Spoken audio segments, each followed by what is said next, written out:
So hello everyone, and thank you for joining us. I'm Danielle Daw. I'm the Adult Services Librarian here at the library, and I'll be your host for this evening. I'd like to start by acknowledging that the land on which many of us gather tonight is part of the treaty lands and territory of the Mississaugas of the Credit. I also want to thank the Friends of the Halton Hills Public Library and CFUW Georgetown for their support of the Halton Hills Lecture Series. So before we begin, just a couple housekeeping items to go over for tonight. So the Q&A for tonight's lecture is going to take place through the chat box. So on a computer, you can access the chat box in that bottom menu that pops up in Zoom. Now, if you're on a tablet or a smartphone of some sort, go into the More Options panel and you should be able to find the way to submit a question to the chat. Now, Dr. Ferguson has asked that we'll just kind of collect the questions for the end of the lecture, but you're welcome to submit them at any point during the talk.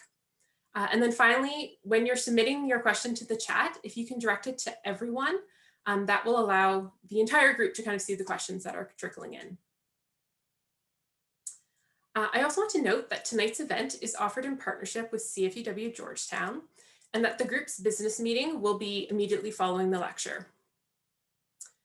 And finally, we are also recording tonight's presentation, and it will be available on YouTube at some point this month. And now it is my pleasure to introduce tonight's speaker. Dr. Jade Ferguson is an associate professor in the School of English and Theatre Studies at the University of Guelph. Dr. Ferguson's research interests include Black art, literature, and activism. She is currently working on a monograph titled Jim Crow Canada: Segregation and Civil Rights in Canadian Literature and Art. And that work examines cultural representations of segregation and civil rights activism in Canadian literature, photography, television, and film. Over the last 3 years, Dr. Ferguson also worked closely with the Guelph Black Heritage Society on a project called The Black Past in Guelph.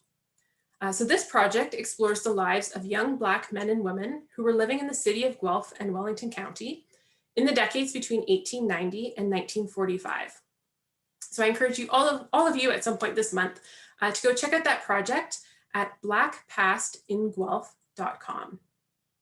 All right, and now without further ado, here is Dr. Jade Ferguson. Hi, thank you so much for inviting me, Kelly, and for the warm introduction, Danielle. I'm excited to talk to you about tracing Black lives in Guelph, talking about this project that I've been working on with the Guelph Black Heritage Society, and some of the discoveries we've found, and the sort of our sort of project of telling these untold stories. So my lecture is going to be quite sort of informal. I do have some slides that I'll go through.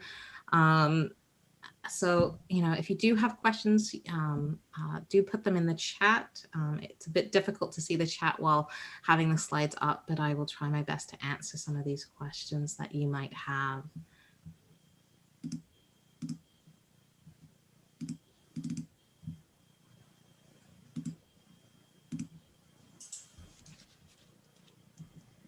All right. So the building you see there is what we now call Heritage Hall, but it used to be the British Methodist Episcopal Church, also known as the BME Church. So the BME Church was a Protestant church in Canada that had its roots in the African Methodist Episcopal Church in the United States. So the AME Church was formed in the 1810s in the United States. It was a number of Black congregations that had come together to make a conference. So when the AME preachers came to Upper Canada, they formed churches here. An AME conference was formed in Upper Canada in 1834, but there was a decision to separate from the AME Church and to become the BME Church, to recognize that Canada was a safe haven for slaves. So the desire was to sort of acknowledge the significance of abolition in Canada, and to rename the African Methodist Episcopal Church the British Methodist Episcopal Church. So the BME Church, the stone edifice that you see here, um, was built in 1880 on 83 Essex Street in Guelph. And it was the sort of heart of the Black community. Several of the church founders were freedom runners and who came to Canada in order to establish better lives. And so throughout its existence in the Guelph community, it served both the faith-based as well as secular needs of the Black community that emerged around it. So the congregation, sort of as I said, erected this building on Essex Street in 1880. But previous to that, they had a wood frame church on Market Street, not far from it, that had been erected 10 years earlier, so in 1870. So we know that from looking at sort of assessment rolls and census records, that by the 1860s, there was a growing enclave of Black households.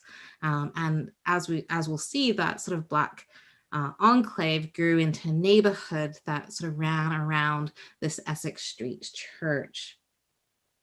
So by 1861, a neighborhood was forming, and by 2 decades later, you saw Black homes on Essex streets, on nearby sort of conjoining streets, such as Market Street and Devonshire Street, while other sort of Black residents moved closer to the business district and others into the working class area of town.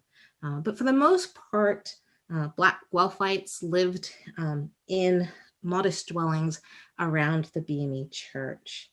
By 1881, the census records tell us that there were about 107 Black residents in Guelph, and 2/3 of them lived on the block surrounding the church. All right. So the BME Church itself stood and was a place of service for many years. It was temporarily closed in 1975 due to a dwindling congregation. But the BME Church retained ownership of the church and rented it out to various organizations and congregations. It was sort of given new life in 1994 when it was reopened with a sort of a Black congregation that sort of under the sort of leadership of Erica Davis, but then it was closed again in 2011. So when the BME Church put the church itself up for sale in 2011, it was purchased by a number of local residents who wanted to preserve the church and its history.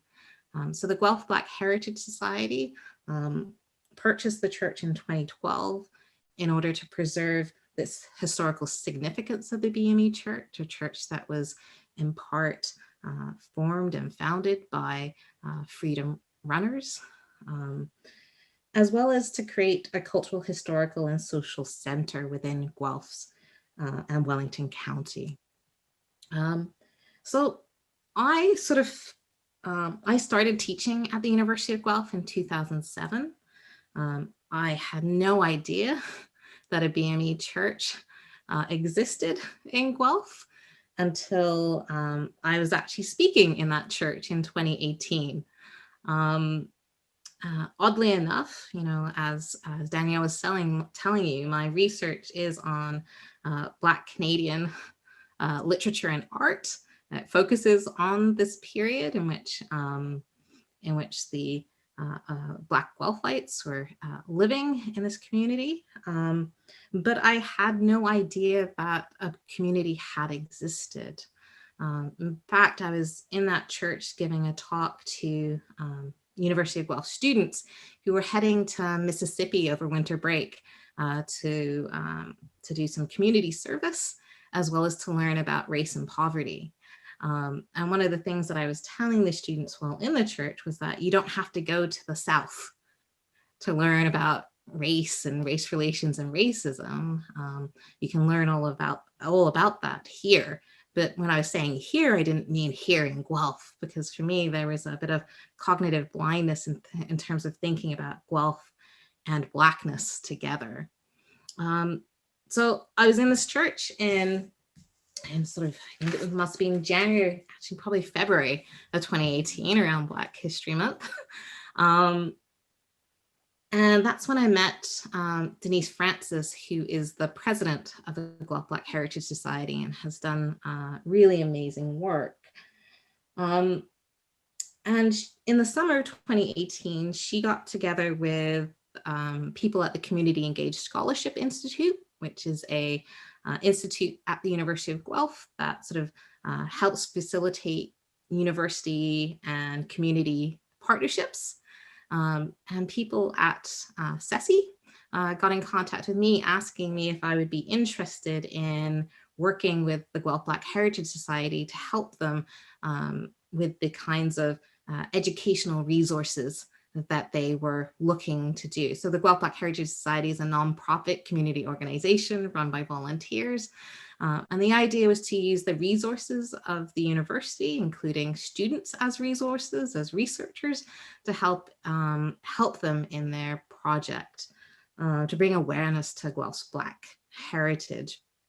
So I said, sure, partly because I was told that the Guelph Black Heritage Society had archival documents. So I was like, okay, as long as there's archival documents, something to look at, we should be fine. But when I met with them, all that they really had were some names, right? So they had names of various families that sort of were central to the Black community in Guelph, who were members of the BME Church. So they had names for me like the Bolins, the Lawsons, Stricklands, and other names. But that was about it. And so we went to the Guelph Museum and asked the Guelph Museum what they had.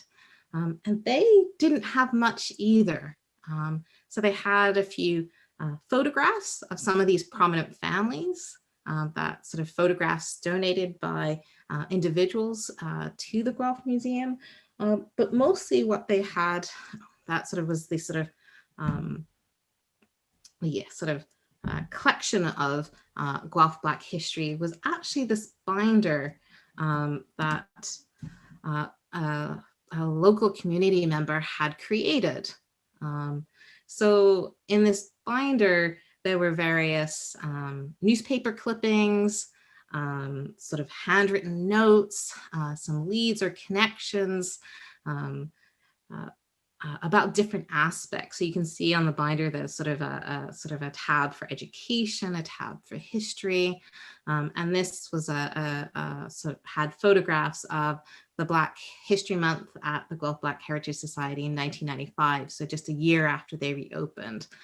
So that's Reverend Erica Davis in the top right, and some of the other families that had been part of an important Black community in Guelph. So that sort of sent my students and I that sort of fall to do various sort of projects to try and figure out how to tell stories, to do research on the Black past in Guelph. We had sort of limited, we had some names, a few archival resources, but not much. Right. So some of our strategies for that semester was to tell the stories of Black families. So we had names, right, of some prominent families like the Bolins, the Lawsons, and Sticklands. And fortunately, they had photographs in the Guelph Museum that allowed us to sort of give life to these names. So students were able to sort of gather information and sort of write about some of these people and some of the sort of interesting histories. And they also spent time talking about sort of the institutions. So spending some time researching the BME Church and its significance in Guelph.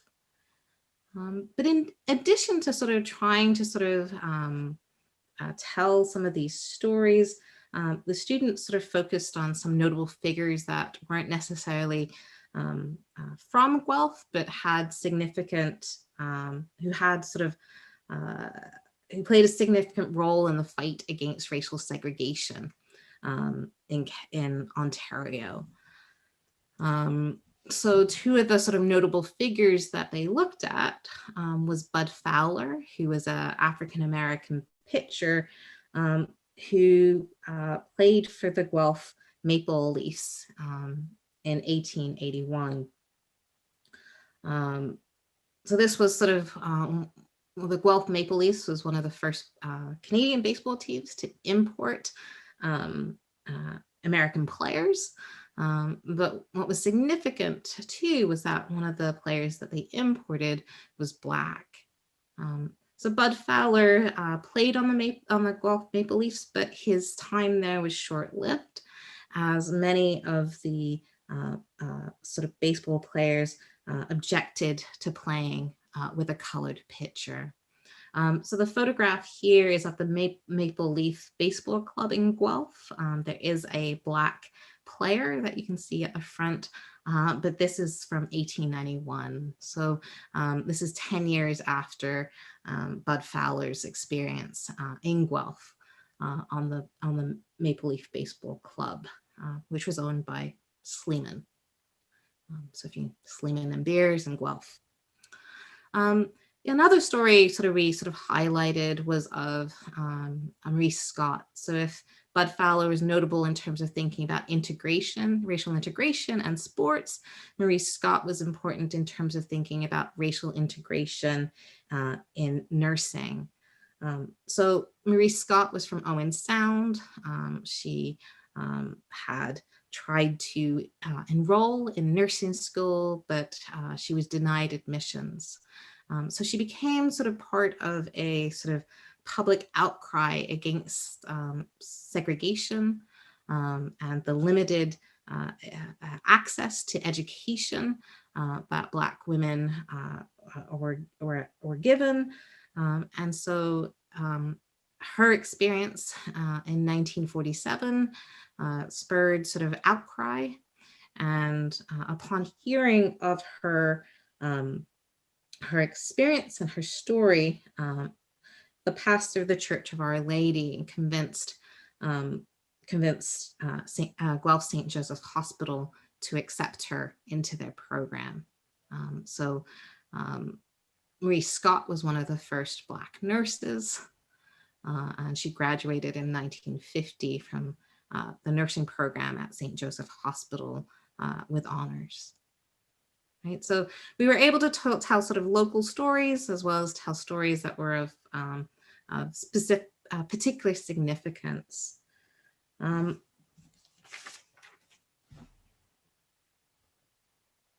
But so when we sort of did this first iteration of the Black Past in Guelph, we weren't expecting it to be of anything that sort of was too significant. We were trying to sort of put together some research into something that we hoped that would be helpful for the Guelph Black Heritage Society, but it turned into something that was sort of significant to them. Enabled them to use it as a teaching resource, but other people became quite interested in the stories that we told.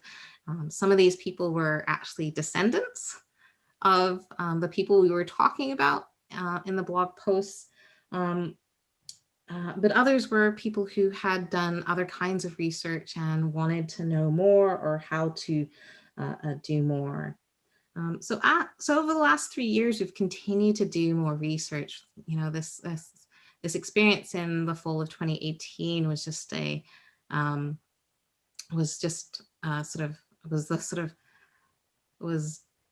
was something that led to much more of a passionate sort of project for me than I could have imagined.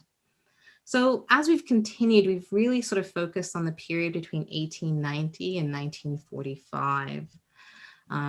part of our sort of experience has been mapping the Black community in Guelph, and trying to tell the stories of just ordinary Black men and women, and children. So one of the things about sort of the archives is that the archives sort of keep the stories of people who are prominent, right? Who gets access to the archives, whose lives are deemed important or significant enough to include in the archives. So we were interested in thinking about sort of ordinary Black men, women, and children whose stories won't be in the archives, but that sort of there are traces in various sort of documents that might enable us to tell us more about the sort of life, culture, and community of Black people in the early 20th century.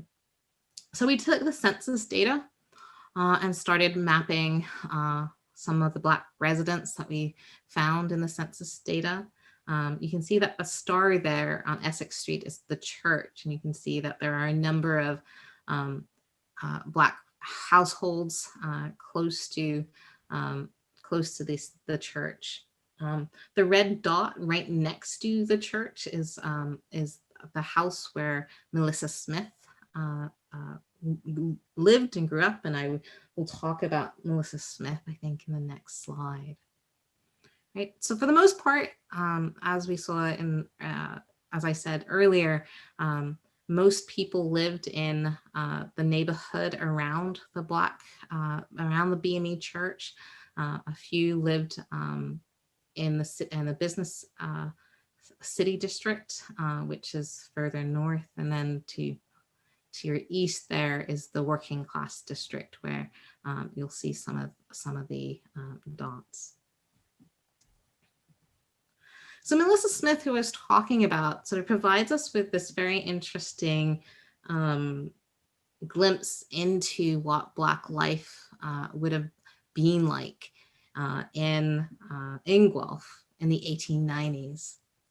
So Melissa Smith, at the time that she's sort of commenting or providing commentary on the comings and goings and the comings and doings of Black people in Guelph, is a teenager at this time. She was writing for the Plain Dealer, which is a Black newspaper that's out of Detroit. And there weren't many sort of avenues or opportunities for Black Canadians to communicate with each other about what was happening in their various communities. So the Plain Dealer was a newspaper, a Black newspaper, where you had various correspondents from communities across Ontario, including Guelph, Brantford, Woodstock, Hamilton, and they would have local correspondents who would write back, and include items of interest that would talk about the various residents in Guelph. And it gives you a snapshot of some of the sort of movements of the people who were living in Guelph, as well as some of the sort of concerns or interests that were happening. So the centrality of the church can be seen in many of Melissa Smith's items that she sends to the Plain Dealer. This one on your left is is where she lists what's happening in Guelph in 1893.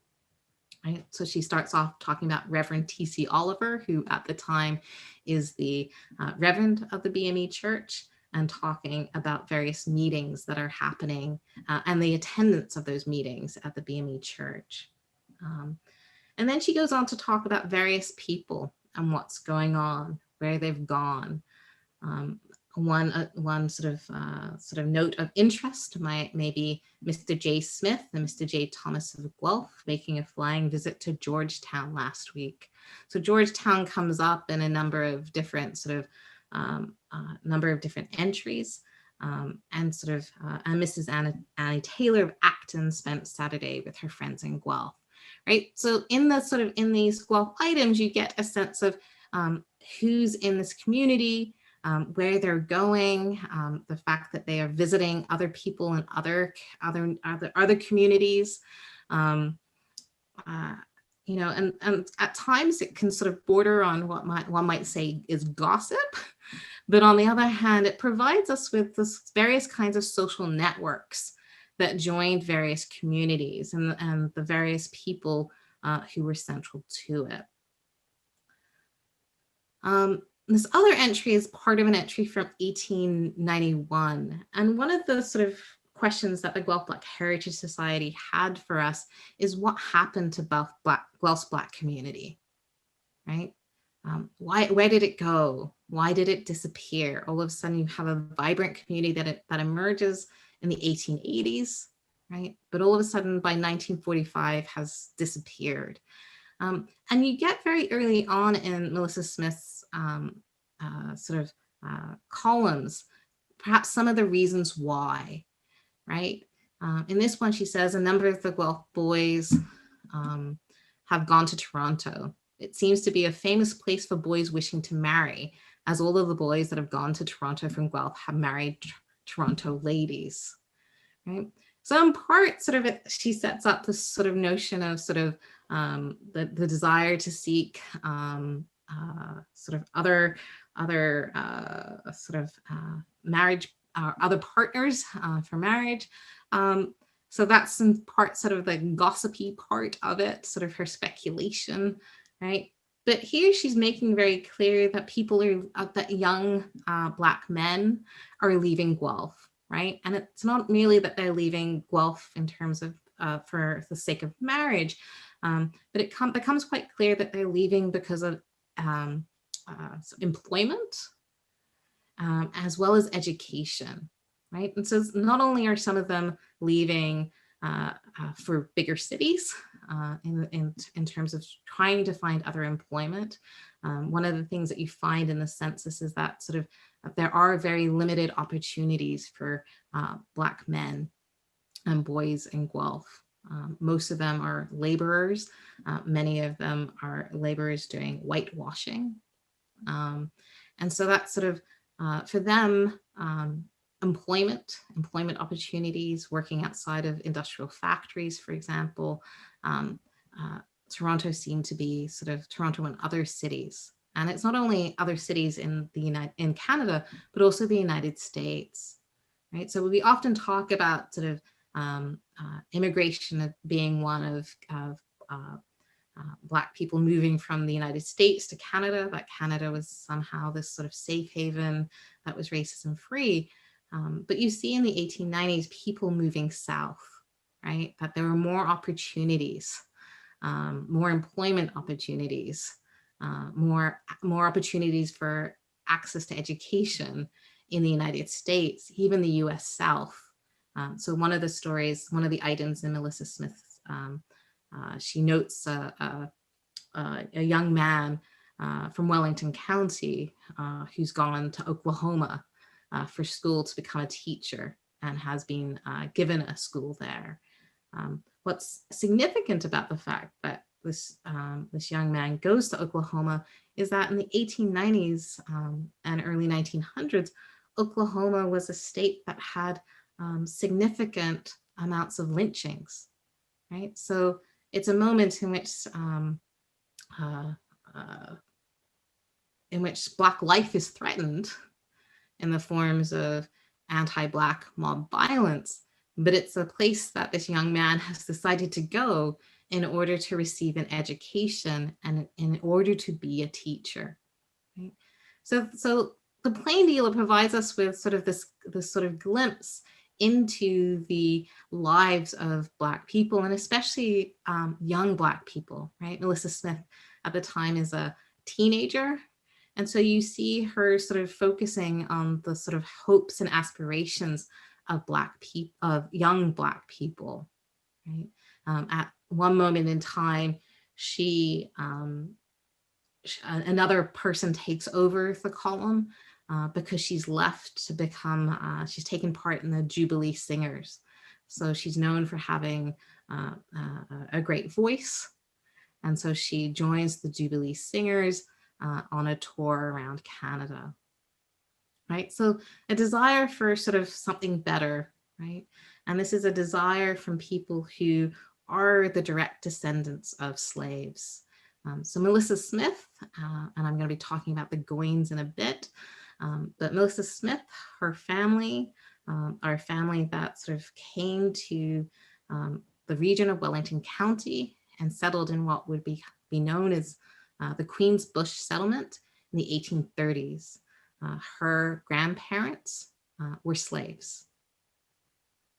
Right? So the kinds of hopes and aspirations that her grandparents had, she was sort of living her ancestors' wildest dreams, yet facing the realities of what was sort of limited opportunities, skewed life chances that sort of people who were Black faced at the turn of the century. Right? So Melissa Smith is sort of reporting on this in the 1890s to 1893. So the Plain Dealer becomes a really great resource for thinking about sort of the social networks of Black life, the social aspiration of young Black people, as well as the sort of various limitations that came with being Black in Canada.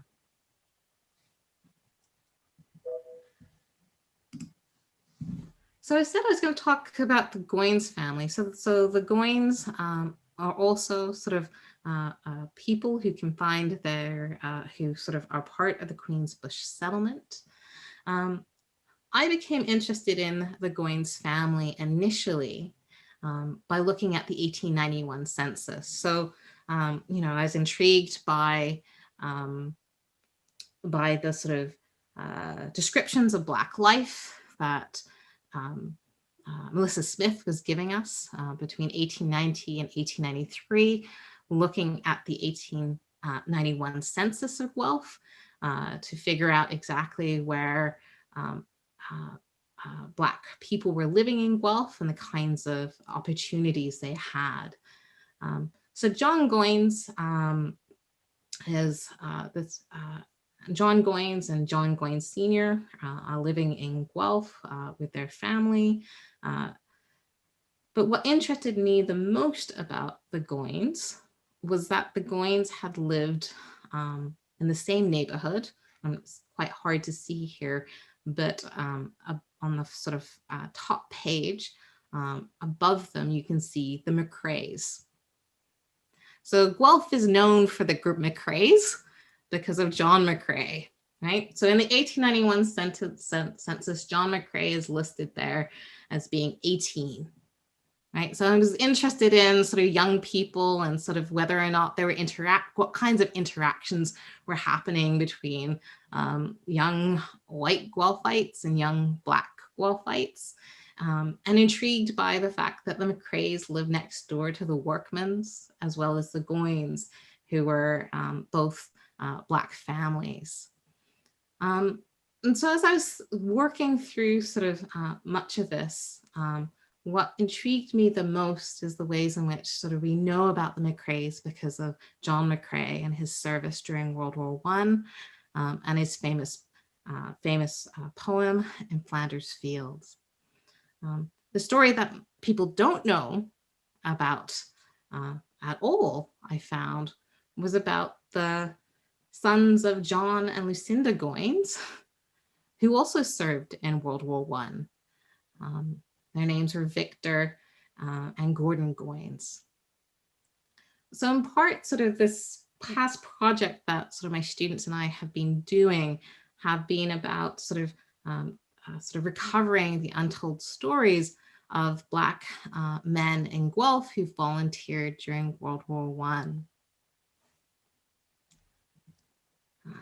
So there's John McCrae and in Flanders Fields.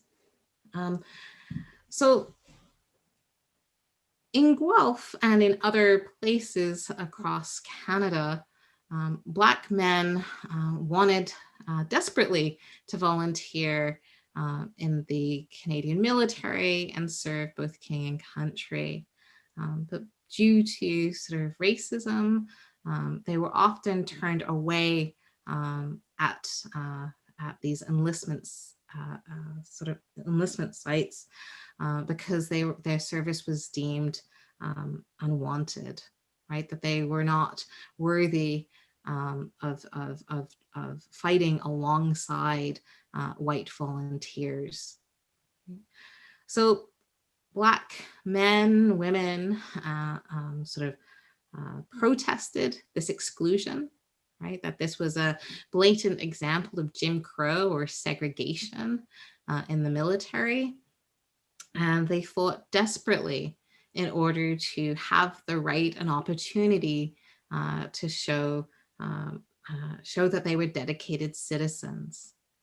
And it took many years of political struggle for the Canadian government to finally allow Black men to enlist. So in the summer of 1916, the Canadian government sort of authorized what was known as the No. 2 Construction Battalion.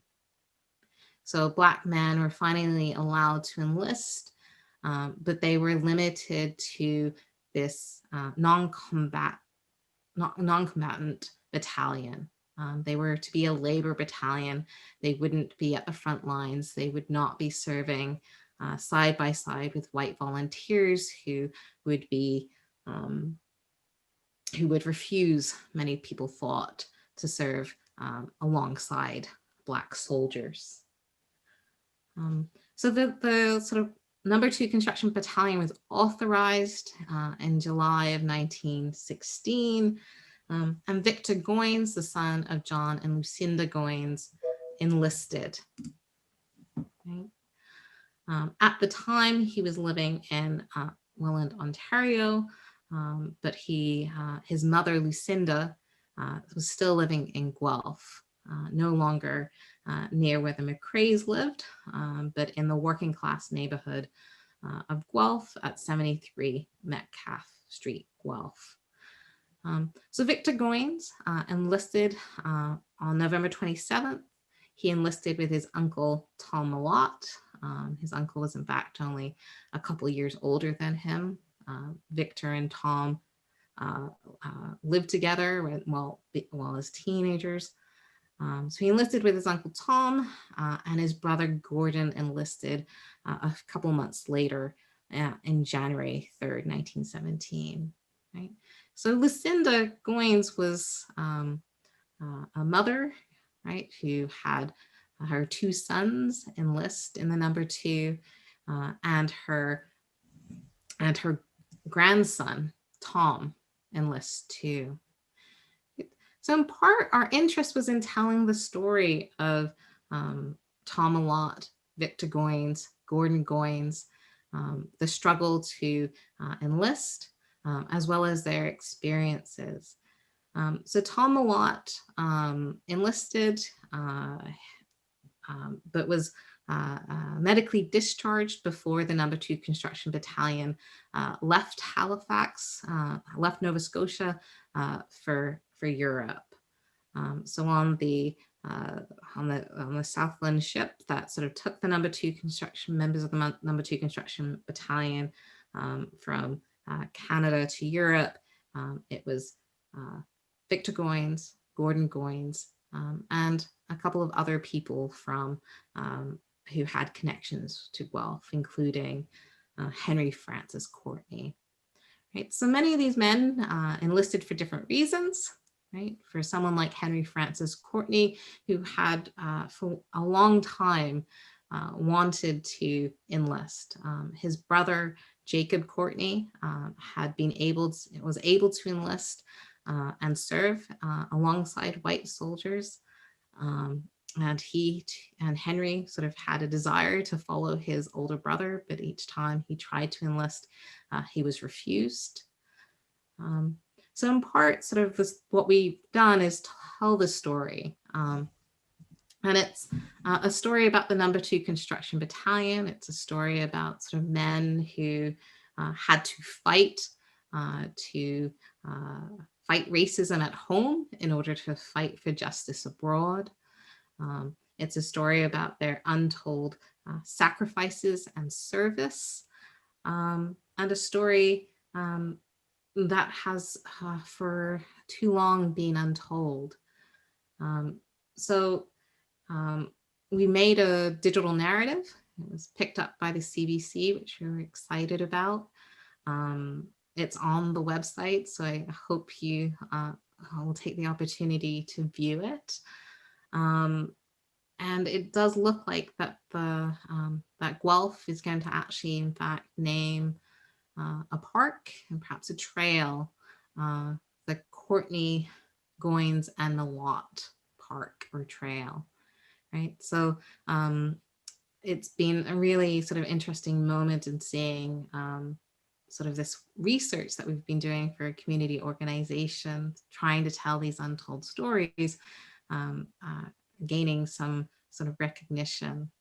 And what's been really fascinating too is that sort of the Malots who sort of have sort of heard the story from sort of finding the digital narrative, have been excited and came to one of my classes to talk about what they knew about Tom and Tom's brother Reginald, who enlisted in World War II. So, you know, in some ways, I'm giving you broad strokes of some of the work that we've done, trying to tell you a bit about sort of Black lives, right?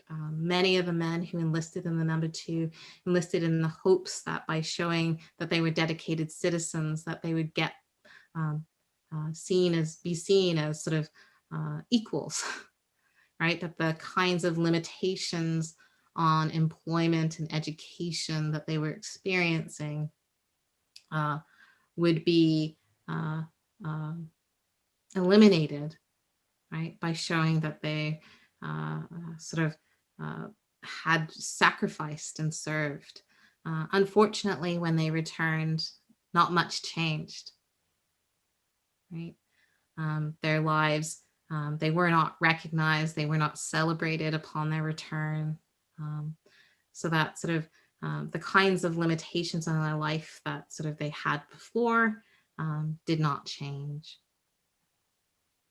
Right? So unfortunately, sort of when we look at the Goins and the Malots, both, all of them, the 3 that I talked about, sort of ended up sort of in the 1920s and 1930s, ended up sort of encountering various sort of issues with law enforcement, and seemed to sort of disappear in part due to sort of various encounters with the justice system and incarceration, right? Which I think in part is part of the afterlife of slavery, right? These are direct descendants of freedom runners, formerly enslaved, trying to sort of make better lives for themselves, seeking other opportunities, whether it's to go back to the United States, even though it's the height of anti-Black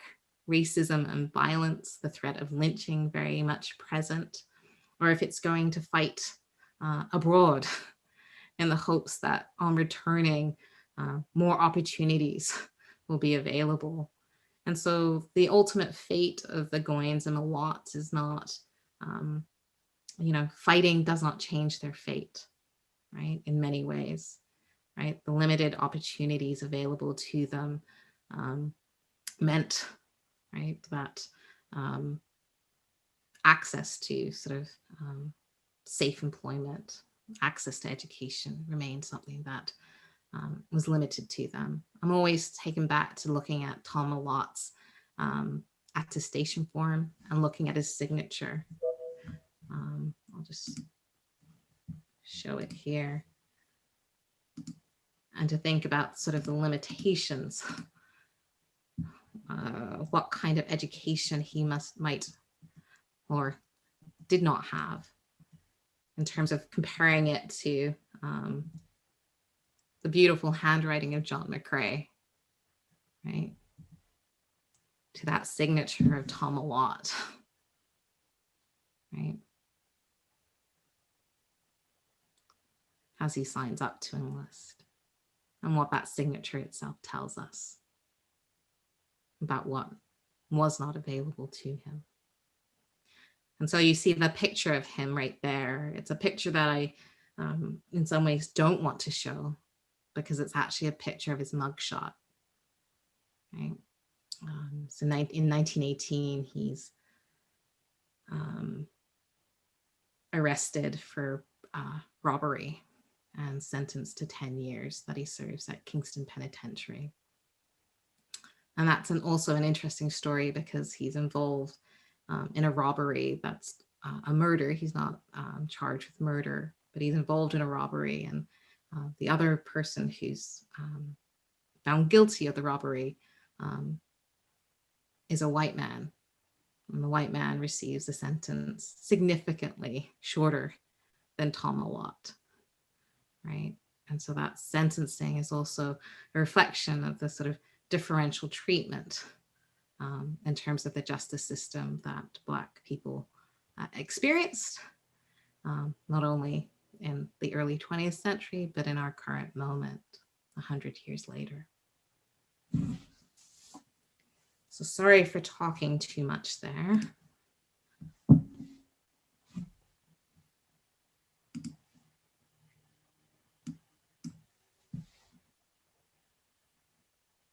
I'm sorry about the sort of sound problems. Was I okay for most people, or? Yeah, it looks like most people were saying once they turned up the volume, it was doing better. So, okay. So I'm happy to take any questions you might have. I'm happy to sort of help answer any questions if you're interested in doing this research. Part of my talk was in part about sort of starting from scratch and having to sort of figure out where to go in order to find out sort of more information about sort of Black individuals and institutions. So while we give people a minute to think, so you're welcome to put some questions into the chat. I actually wanted to highlight something the library has been working on with regards to tracing Black lives. So for the audience, we have a website in our local history collection called Halton Hills Images. And they actually have an exhibit up there right now on Henry Thomas Shepherd, who is the first Black fire chief. So that may be of interest to people if you wanted to see more of a local connection. And then they are also renaming a park in his honor. And with regards to that, maybe as a question to kind of get us started, Dr. Ferguson, what challenges do you encounter when trying to do research on families? Because we know as the library, we have the archives and often help people with genealogy that it's not always very straightforward. No, it's really difficult, right? So part of it was,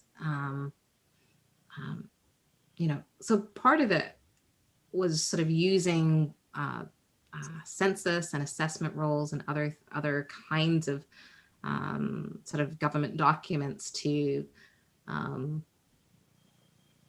just get names, right? Like it was helpful just to gather names and to sort of gather data, right? So part of this, so one of the things that the students were trying to do was to think about sort of employment, right? So the census gives you employment data, although it's complicated because the employment data is skewed because Black women, for example, and most women were not employed, right? So if you take those records and you count everyone in that way, it might seem that sort of Black unemployment is much more significant than it actually was. So the sort of the names, the data, collecting all of that, it's then trying to sort of put life, right? To give life to what you found. And that's difficult. And part of that for us has been finding voices in different areas. So the plain dealer was like this significant sort of archival document that provided us with information that we were able to extrapolate a little bit more about the sort of the social networks and the kinds of opportunities and community building, but also it focused primarily on Black women, which we also wanted to hear about, partly because Black women and girls are so often marginalized from the stories that we tell.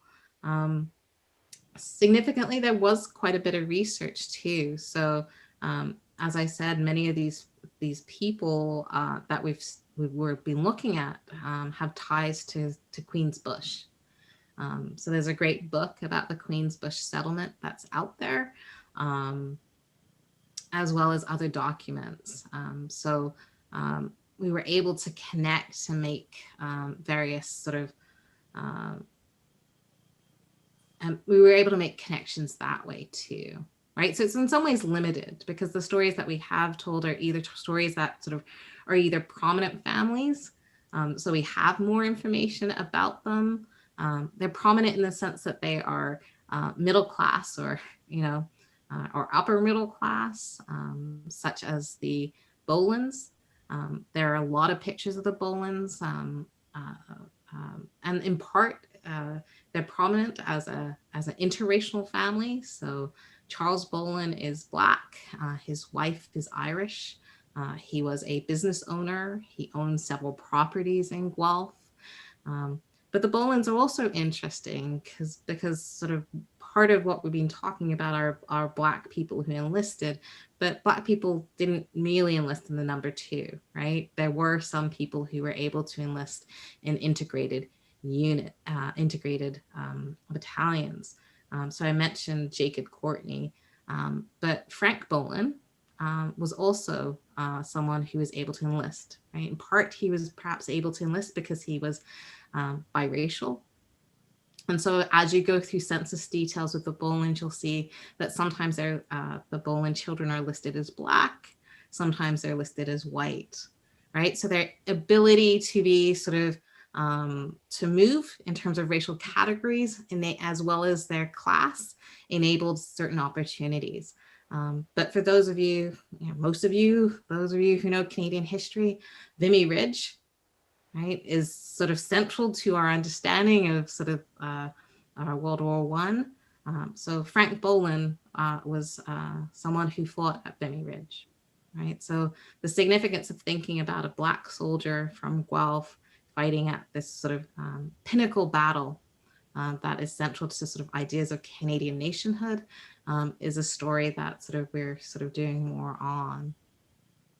But it's difficult. There aren't a lot of documents, as I said, when going through the Guelph Museum. There was very few. And then some of the documents that you did find were problematic, and you go, well, how are we supposed to deal with them, right? So if you're looking for a representation of Black people, what we found in the Guelph Museum was lots of photographs of Blackface minstrelsy, right? So dehumanizing caricatures of Black people, right? So at once it's a history that one has to face and tell, but it can't be the only history, can't be the only story we tell of Black life in Guelph too. Yeah, no, we've had a couple questions come in. Yeah. I think you can see you looking there. So I want to start with the first one. You mentioned the community was gone by 1945. So do you have any information on the last family and where and why they went? So I guess there are still community members, like Black people who have, descendants who lived in Guelph. So the Mulots who have been talking about, the Mulots, many of them still live in Guelph, but some of them have gone elsewhere. So there are still family members who live there, but what was a substantial community, like a neighborhood, slowly sort of disappeared over the sort of 20th century. And it's unclear. I guess we don't necessarily know the definitive answer, but I think in part it had to do with employment opportunities and stuff like that.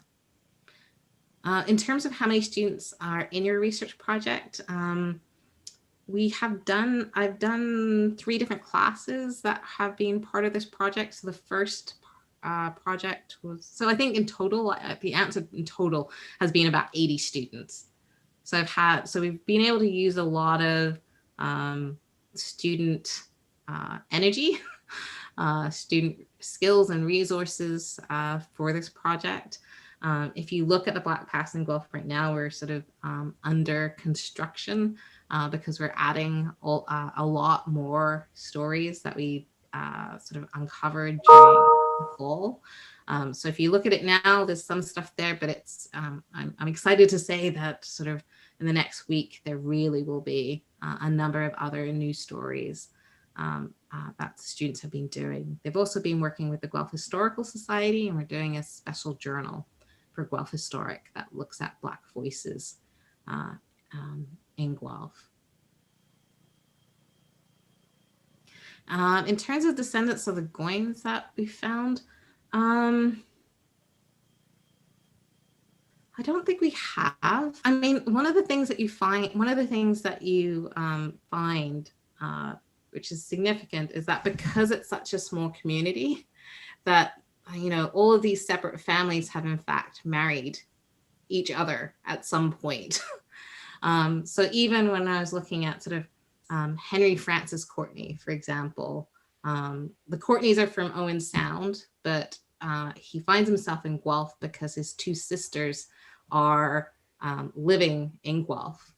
So Henry's brothers, Jacob, Jacob Courtney, who sort of enlisted in 1914 and immediately went overseas, he had a son, and his son sort of lives with Esther Carter, who's the Courtney's brother's sister, while he's overseas. So Esther Courtney, who's now Esther Carter, she's married to John Carter. John Carter is Lucinda Goins's brother, right? So they're all sort of connect. So it's been an interesting tracing of connections. And in the same way that Henry Francis Courtney, who ends up enlisting in the number 2, is married at one point to Ellen Malott, right? So they're all of the sort of the Malotts, the Courtneys, the Carters, the Goins. In fact, sort of this community is one in which their various children's and grandchildren's and great-grandchildren's have sort of, in fact, sort of married and interconnected. So even sort of the picture that we have at the front of the Black Past in Guelph, it's the young Black men and women who look like they're going to go out to a party. That's the Duncans. And the Duncans' children are the children of, I believe it's Ella Boleyn. So Ella Boleyn is the sister of Frank Boleyn, who fights at Vimy Ridge. Ella Boleyn, her children are the children that are in those pictures. One of them ends up marrying the son of Jacob Courtney that's living with his sister Esther Carter, right? So one of the things that I'd always wondered about when dealing with these stories is John Carter or John Courtney, who's the child, right, of Jacob Courtney, who has lost his mother. His mother dies giving birth to him. His father ends up going overseas. His uncle ends up going overseas. He's staying with his aunt. And I was always wondering what that experience must be like for a young kid, right? He's 8 at the time, right? He's lost his mother. His father's overseas. His uncle, who's living with his sister and him, goes overseas. And I always wondered what happened to him, right?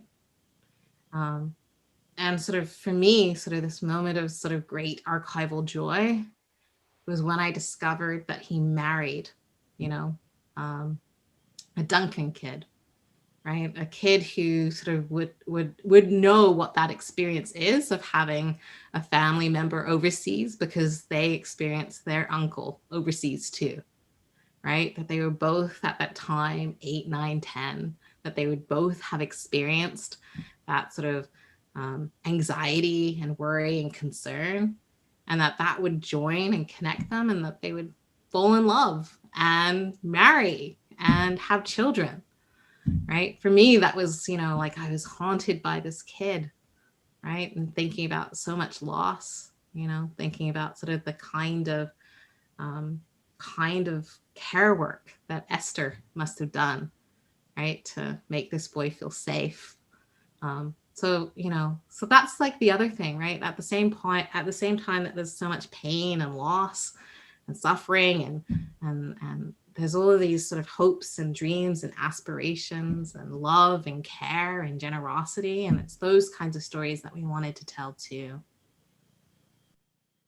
Yeah, and there's a question here about whether or not you know the occupations of the families. Now, do you have that level of detail in the research, or does the census usually just say laborer? No, so the census does tell you what the various kinds of things that they did, right? So the Goins,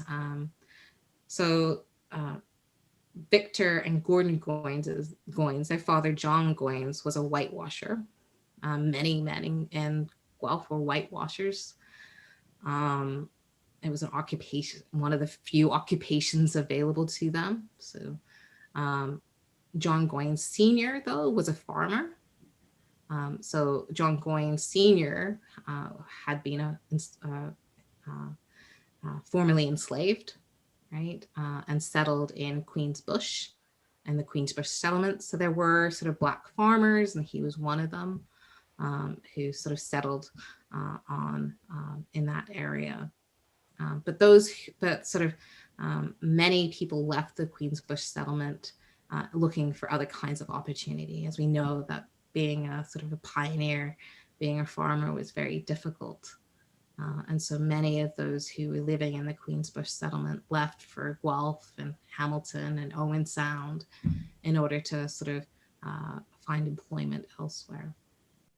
Yeah, and actually the comment that just come in is asking, the gentleman who went to the US to become a teacher, were you ever able to trace, did he come back to Canada, or what happened with him? I was able to trace him to the 1921 census in the US, where he wasn't a teacher anymore, but he was married. I love that he was married to a woman named America, right? So many sort of aspirations and hopes for Black children, right? And parents who name them for the thing that you believe in, right? The concept of America, right? So he ends up, so I'm sorry, I can't remember his name, but I remember that he marries this woman named America, and the two of them have children. So he's in Oklahoma, no longer a teacher though, which is interesting, but sort of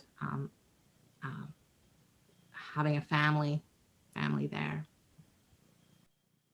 Yeah, and then for our last question here, somebody wanted to know if the picture behind you is the park that is being renamed. No, the picture behind me is at the University of Guelph during the summer. Could all use a little summer right now. It's very cold and snowy. The building over there is actually, I teach in the School of English and Theatre Studies, and the building next to me is of the theatre building. All right. So on behalf of the Halton Hills Public Library, the Friends of the Halton Hills Public Library, and CFUW Georgetown, I want to thank you very much, Dr. Ferguson, for joining us tonight and sharing the stories of Black lives in Guelph. Thank you so much for having me, and thank you for your questions. Now, if you enjoyed hearing from Dr. Ferguson tonight, I want to let the audience know that Natasha Henry is joining us on Wednesday, March 17th. And her lecture is going to be entitled Enslavement in Early Ontario, 1760 to 1834. So registration for that event is now live through the library's website if you are interested in attending. So at this time, I would like to ask the CFUW members to stay on the call. Your business meeting will begin momentarily. And then just to wrap us up for the event, I want to thank all of you for coming tonight and listening to Dr. Ferguson. And I would also like to thank our sponsors again, the Friends of the Halton Hills Public Library and CFUW Georgetown. So once again, thank you, Dr. Ferguson, and we hope you and the rest of the audience enjoy the rest of your evening.